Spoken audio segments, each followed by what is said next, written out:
मित्रों, मैं विनोद कश्यप और आप देख रहे हैं अनबाउंड इंडिया। भारत के समृद्ध इतिहास को जानते हैं, समझते हैं और चर्चा करते हैं डॉक्टर आर.एस. बिष्ट यानी रविंद्र सिंह बिष्ट जी से।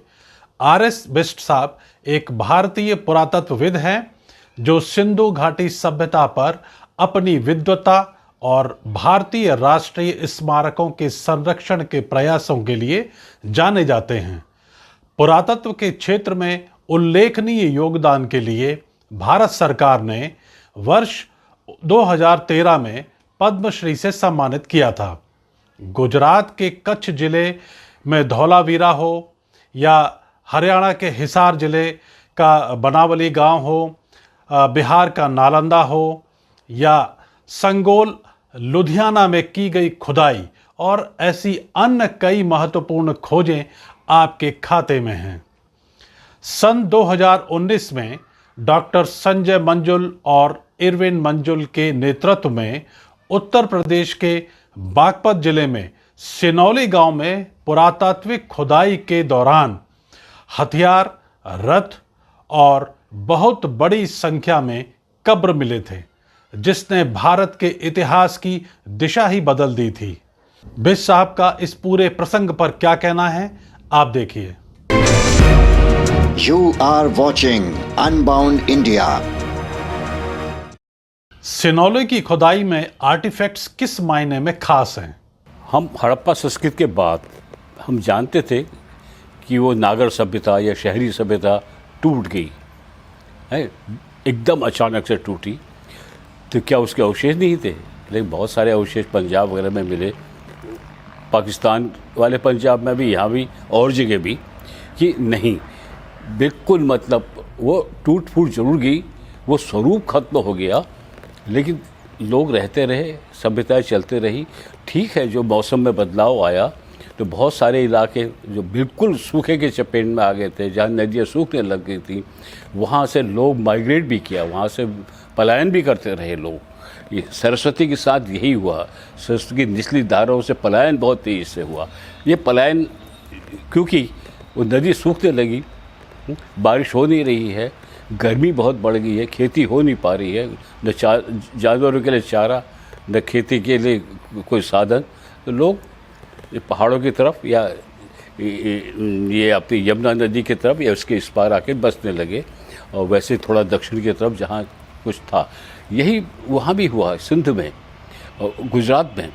गुजरात से भी जो ये बिखर गए और ये लोग ऐसे तलाश में चले गए जैसे दक्षिण गुजरात, जहाँ फिर भी पानी था, नदियाँ बहती, छोटी मोटी पानी था, कुछ जंगल थे, ये थे, वहाँ प्रसार उस तरफ हुआ। तो ये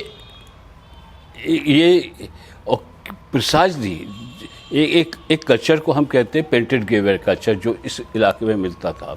उसको लाल साहब ने हस्तिनापुर की खुदाई करने के बाद कहा था ये महाभारत से संबंधित पॉटरी है, क्योंकि महाभारत से संबंधित बहुत सारे स्थान जैसे हस्तिनापुर, परिहर और ये जो सोनीपत वगैरह, पानीपत, सब जगह नीचे के तहों में वो अवशेष मिले। तो उनकी धारणा थी कि ये महाभारत के समय में ये जो था हड़प्पा संस्कृति वगैरह, वो तो सब कॉपर ब्रॉन्ज एज थी, यानी कि ताम्र और कांस्य युग था। और ये जो नई सभ्यता है ये लौह युग की है, जो लोहा आ गया था। और उसमें बहुत सारी चेंजेस आ गए थे, रहने सहने में और टेक्नोलॉजी में, सब कुछ में। तो ये नया कल्चर। अब ये सवाल होता है, इन दो हड़प्पा का जो टूटन हुआ या उसका जो बिखराव हुआ, तो वो किस रूप में हुआ और ये लौह युग के साथ इनका क्या संबंध था। तो इसलिए एक समय आया है 2000 BCE के बाद, आज से 4000 साल पहले, और ये करीब 1000 साल का या 800 साल का, इसे डार्क एज कहते थे, अंध युग, जहाँ कुछ पता नहीं है। और ख़ास तौर पर ये गंगा वैली में, अपर गंगा वैली में अचानक से वो तांबे के उपकरण मिलने लग जाते थे, और आमतौर पर सब इकट्ठा एक जगह पे दबाए हुए से लगते थे, और उनमें कोई बहुत नए नए टाइप थे, नई नई शेपें थी, तो जिनका कोई संबंध हड़प्पा संस्कृति से नहीं था, उसको नाम दिया गया कॉपर होल्ड कल्चर। और ये बहुत जगह मिला है भारत में, लेकिन एक इसको गंजेटिक कॉपर होल्ड कल्चर कहा गया। और जहाँ जहाँ ये मिले उसके आसपास कई जगह पे एक पॉटरी मिली जो हाथ लगाओ तो उसमें ओकर रंग निकलने लगता था, और कई बार उसमें स्लिप होती थी, लाल रंग की हल्का पीलापन लिए हुए चमकदार, लेकिन हाथ लगाते हुए निकल जाती थी, इसलिए उसको ओसीपी नाम दिया गया। लाल साहब को हसरापुर में पेंटेड गेवर के सबसे नीचे कुछ पॉटरी मिली थी, तो उनका कहना था कि ये था बस्ती जो ये शायद बाढ़ हाड़ में ख़त्म हो गए, क्योंकि उनको बाढ़ के डिपॉजिट में मिला। हो सकता है अंदर जाके खुदाई की जाए तो वो रेगुलर डिपॉजिट भी मिल जाए। खैर, तो एक अंधी युग बना, एक डार्क एज फिर भी बनी रही, थोड़े थोड़े पुल बन रहे हैं, लेकिन वो गैप पूरा नहीं हो पाया। और ये समझ लिया जाता था कि ये बिल्कुल मतलब सभ्यता भूल चुके थे और बिल्कुल साधारण लोग थे, ये थे वो थे। असभ्य तो मैं नहीं कहूँगा, लेकिन वो सभ्य वैसे सभ्य नहीं रहे जिसका मतलब है वो पढ़े लिखे लोग को राइटिंग का कुछ नहीं मिलता है, सील नहीं, सीलिंग नहीं, ईंटें नहीं, जैसे हड़प्पा की स्टैंडर्डाइज्ड ईंटें थी वैसे आर्किटेक्चर नहीं, वो प्लानिंग नहीं, सब कुछ बिखर गया था। तो जैसे कि वो एक किताब का शिराजा टूट जाता है तो सब पन्ने बिखर जाते हैं, ऐसा कुछ हुआ। तो ये एक बड़ी भारी समस्या थी, हुआ क्या। और ये अभी समस्या अभी भी बनी हुई है, पूरी तौर से ख़त्म नहीं हुई है, लेकिन सनौली के एक्सप्रेशन ने इसको बहुत हद तक एक नई रोशनी डाली है। ये ऐसे बिल्कुल ऐसे लोग नहीं थे, कुछ नहीं जानते थे।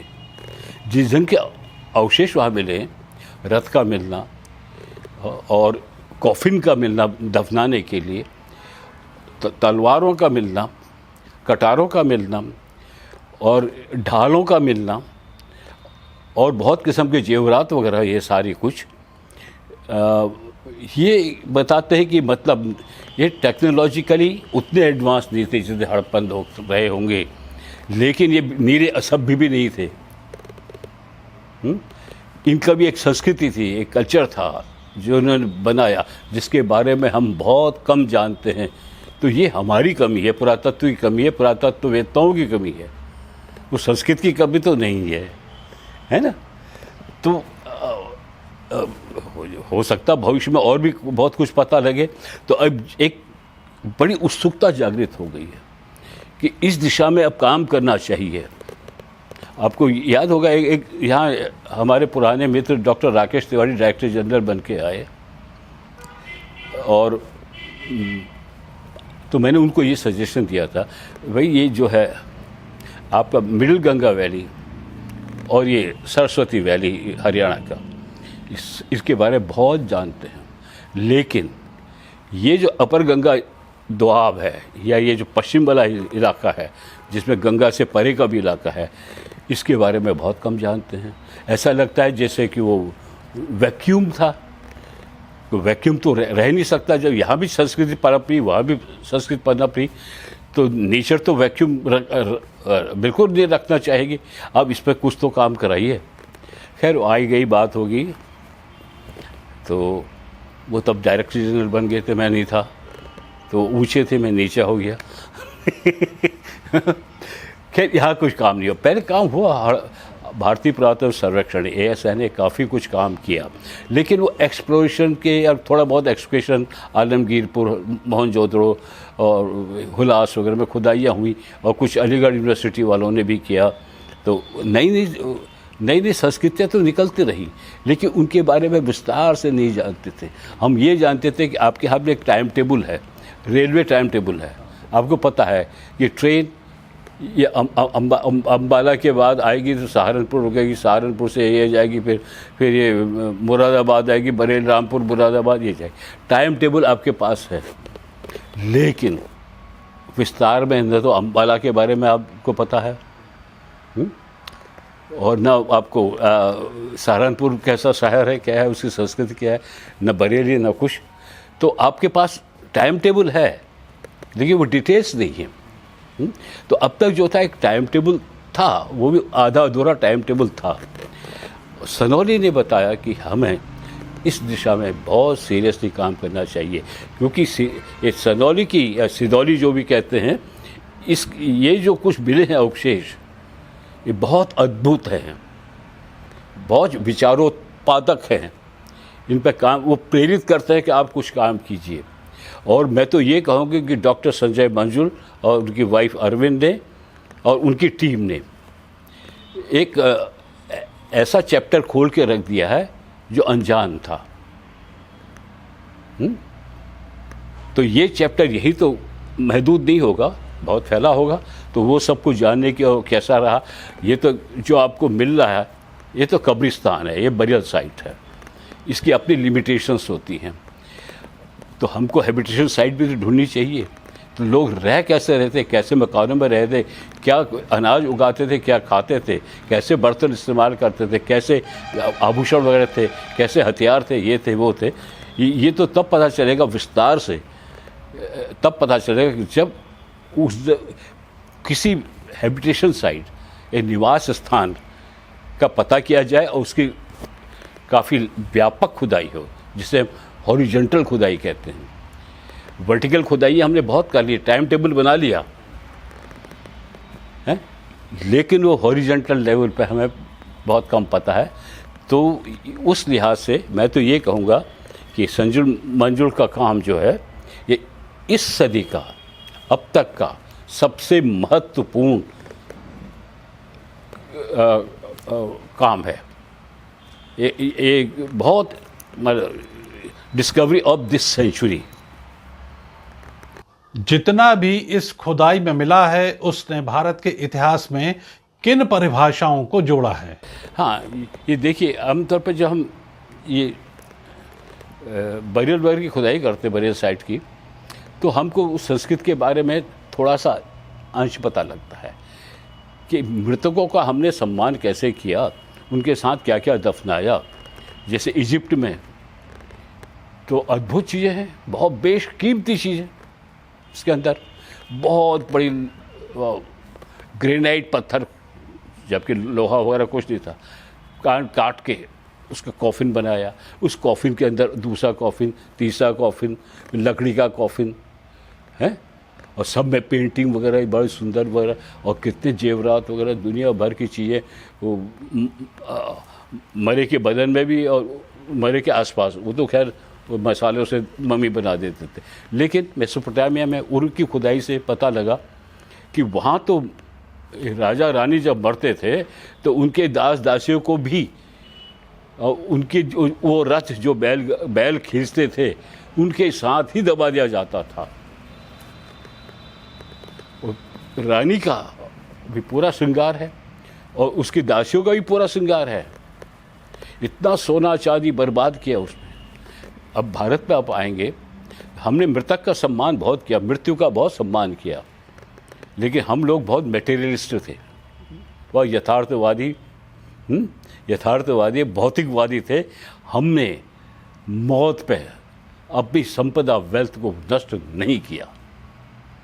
चाहे हड़प्पा के बरियल देखे, चाहे उससे पहले के बरियल देखे, कुछ पॉटरी रख देंगे हम, बर्तन रख देंगे, एक आध गहने के थोड़ा हिस्सा रख देंगे, एक सोने का टुकड़ा रख देंगे और एक माला रख देंगे, या माला का सिर्फ दाना रख देंगे सम्मानपूर्वक। अब मैंने तो बहुत सारी एक कब्रें खोदी थी धौलावीरा में, वहाँ तो स्केलेटन भी नहीं है, एक स्केलेटन को छोड़ के दर्जनों खोदी, किसी में भी स्केलेटन नहीं मिला। और बहुत सुंदर, और कुछ कब्रें तो बहुत प्रकार की कब्रें मिली। एक प्रकार तो वो था जो आप कह सकते हैं ये तो प्रोटो स्तूप है, बहुत बड़ा उन्होंने ईंटों का चबूतरा बनाया गोल, फिर उसके ऊपर फिर एक बनाया जो रथ का जैसे चक्र होता है वो बनाया, और उन सब के बीच ये बनाया सारा कुछ उस कब्र के चारों तरफ, जिसके अंदर मान लिया गया है हमारा मृतक एंसेस्टर सोया हुआ है।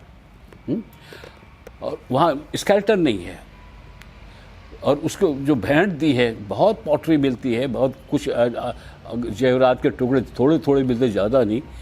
और ये कहानी करीब कम बेश सब तक के है।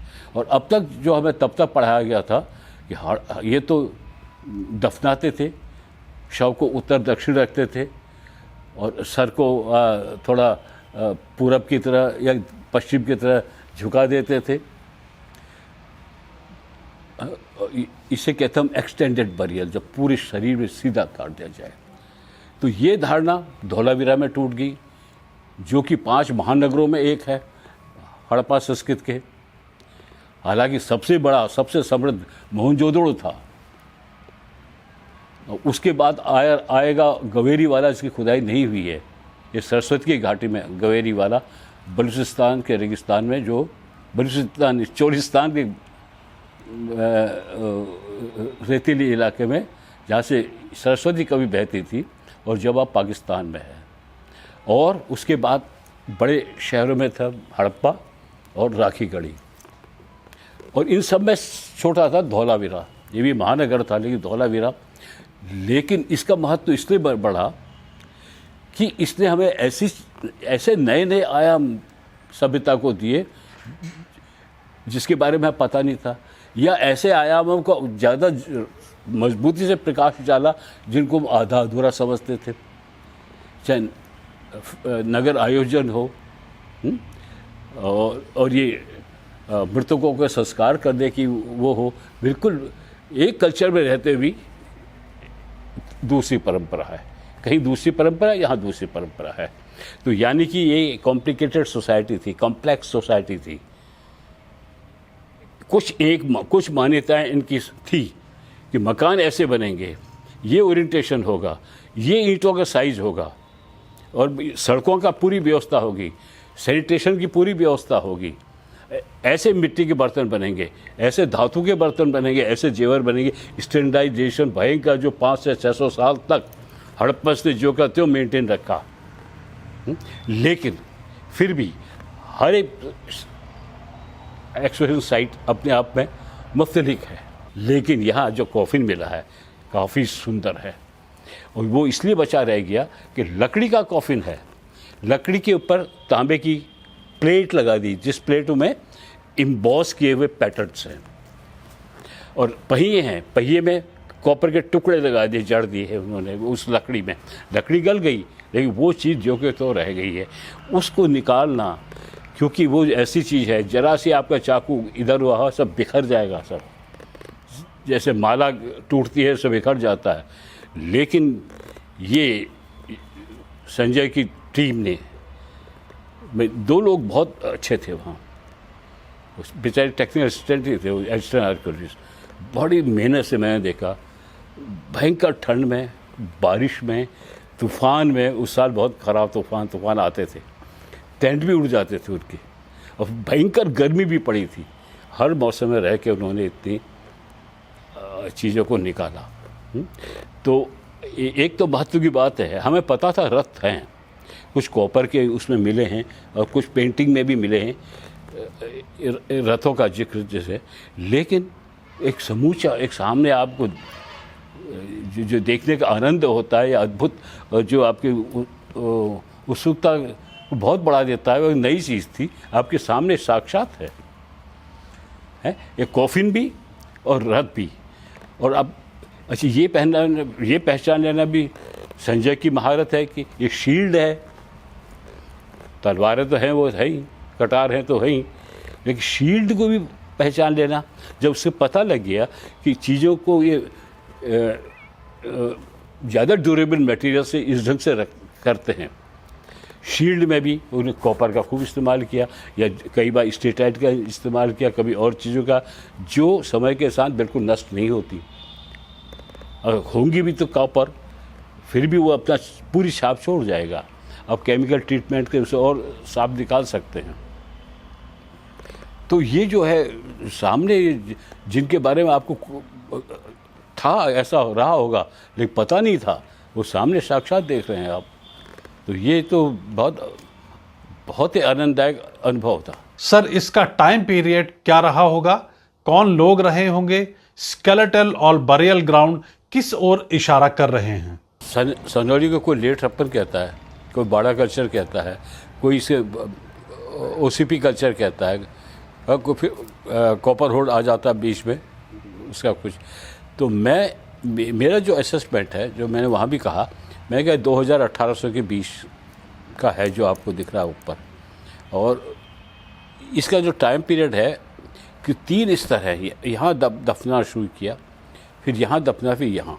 ये कोई छोटे मोटा समय कालखंड नहीं होगा, काफ़ी लंबा कालखंड होगा, 300-400 साल का।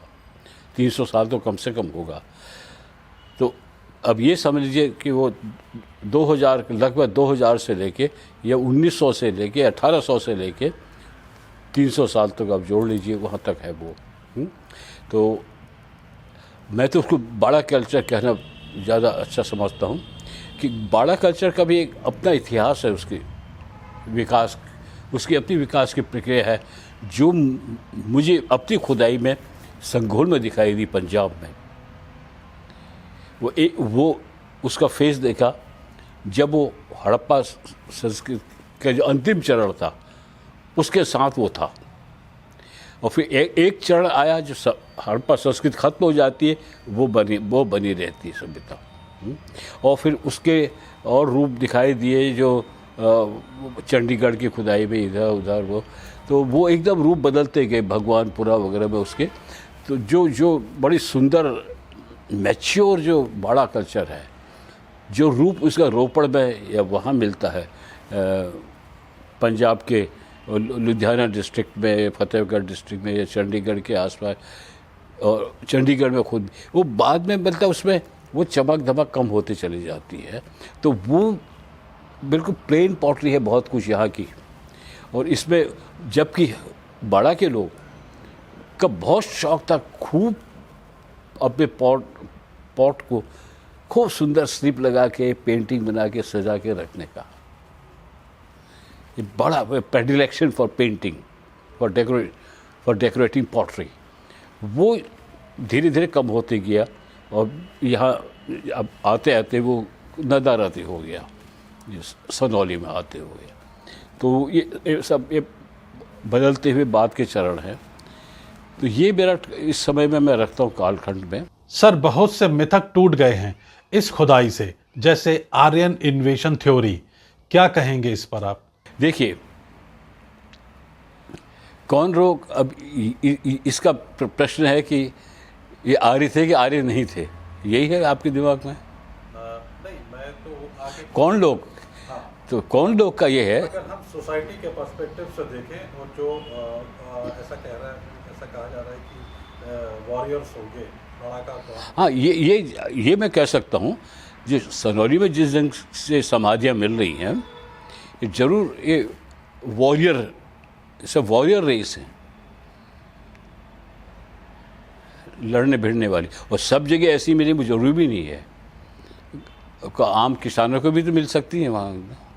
और ये जो पर्टिकुलरली ये बहुत इम्पोर्टेंट जगह थी, जैसे आपका हरिद्वार और गढ़मुक्तेश्वर है, कहाँ से लोग आते हैं अपने भस्म अस्थियों को विसर्जित करने।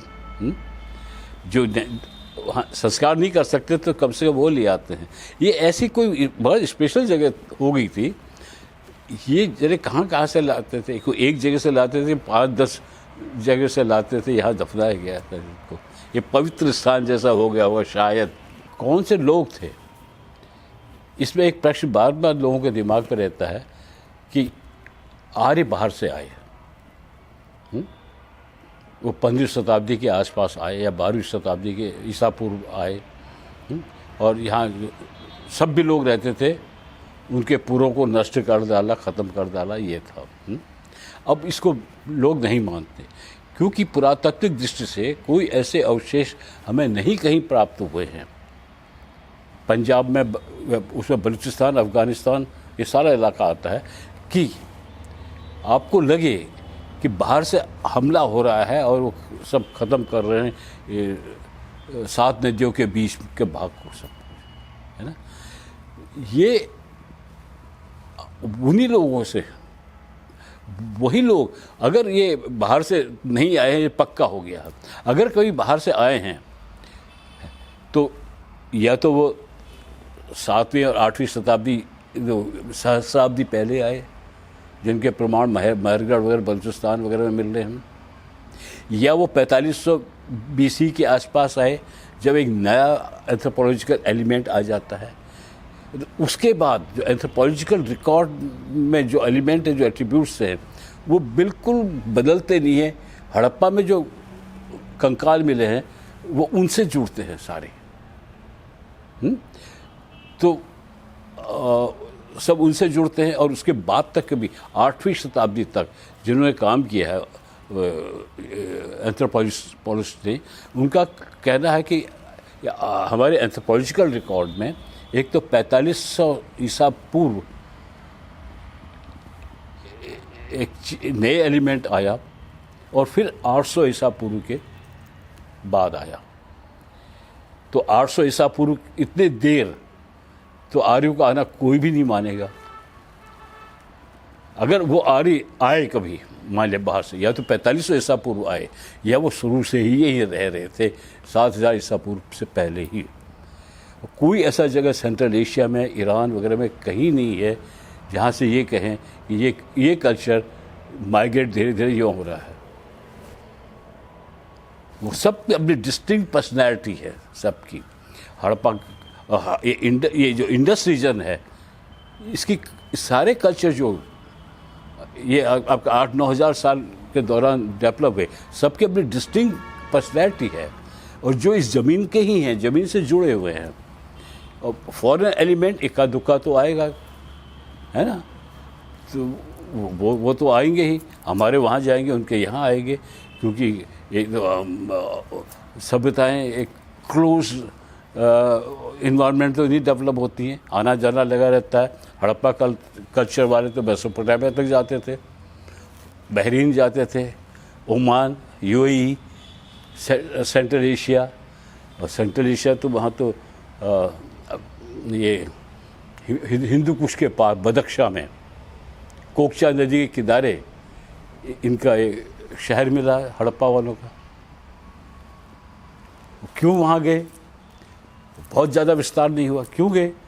क्योंकि जो बहुत इम्पोर्टेंट एक पत्थर था, लेपिस लेजुली, नीले रंग का होता है, जिसमें सुनहरे टिंट से होते हैं, ये इसको बड़े मैजिकल इम्पोर्टेंस मानी जाती थी मेसोपोटामिया, इजिप्ट में ख़ास तौर पे। तो ये पत्थर की डिमांड और कहीं नहीं मिला है अभी तक ये, इसको छोड़ के बदख्शां का। तो इसकी बहुत डिमांड मेसोपोटामिया में शुरू से रही। तो उस पूरे ट्रेड पे कंट्रोल करने के लिए हड़प्पा वालों ने अपना शहर वहाँ बसा दिया। उस पत्थर के ट्रेड पे पूरा कंट्रोल कर लिया। हालांकि इनके लिए वो पत्थर इतना इम्पोर्टेंट नहीं था, क्योंकि इसके हमारे छोटी छोटी मन के बर्गर ये सब मिलते हैं। जैसे वहाँ सुंदर सुंदर आर्ट के पीसेस बना दिए उन्होंने, ईगल बना दिया, वो और कुछ बना दिया, बकरे का सर बना दिया। ये ऐसा कुछ नहीं है यहाँ। हमारे लिए बहुत इम्पोर्टेंट मैजिकल स्टोन नहीं था, लेकिन उनके लिए लगता वो मैजिकल स्टोन था। बहुत डिमांड थी वहाँ, तो उसको सप्लाई करने के लिए वो वहाँ तक गए। तो ये संस्कृति में होता है। रथ का मिलना क्या अर्थ रखता है? भारत में घोड़ों को लेकर भी कुछ लोगों को दिक्कत है। नहीं, ऐसा है, रथ तो हर सिविलाइजेशन ने पैदा किए। बहुत सुंदर रथ खच्चरों से खींचने वाले मेसोपोटामिया में थे, घोड़ा नहीं था। खच्चरों से खींचे जाने वाले रथ वहाँ भी थे, रथ इजिप्ट में भी थे, और यहाँ भी रहे होंगे, क्योंकि यहाँ एक मुझे पेंटिंग मिली हड़प्पा से पहले की, प्रियप्पन बाड़ावाली कल्चर की, उसमें रथ बना हुआ है। और मोहनजोदड़ो से कॉपर के मिले हैं 2-3, बिल्कुल रथ का, और काफ़ी मिलता जुलता है जो आपको सनौली में मिलता है। तो रथ तो रहे हैं। अब रथ को घोड़े नहीं खींचना है, कोई ज़रूरी नहीं है। रथ तो रथ है। अगर आपने साधारण बैलगाड़ी बनाई तो वो गाड़ी होगी। अब रथ का फॉर्म दिया तो वो रथ हो गया। तो ये बैलों से खींचे जाने वाले रथ तो का जिक्र तो बहुत बाद तक होता रहा है, उसको भी रथ कहते थे। एक पंजाबी गाना आपको, आप पंजाबी जानते हैं? थोड़ा बहुत। एक गाना बड़ा प्यारा है, आपने सुना नहीं होगा, ये वो जो सुना तो पंजाबी बहुत सुनी होगी। मोला वाला रथ नाल दो बग्गे बैठे, कंठ वालिया जोड़ के लाई वे मेरा लैन दरोजा। तो ऐसे रथ में बैठ के आना, मेरा गौना करने के लिए, गौने में ले जाने के लिए जो सफ़ेद बैलों, ऐसे रथ में आना है सफ़ेद बैलों से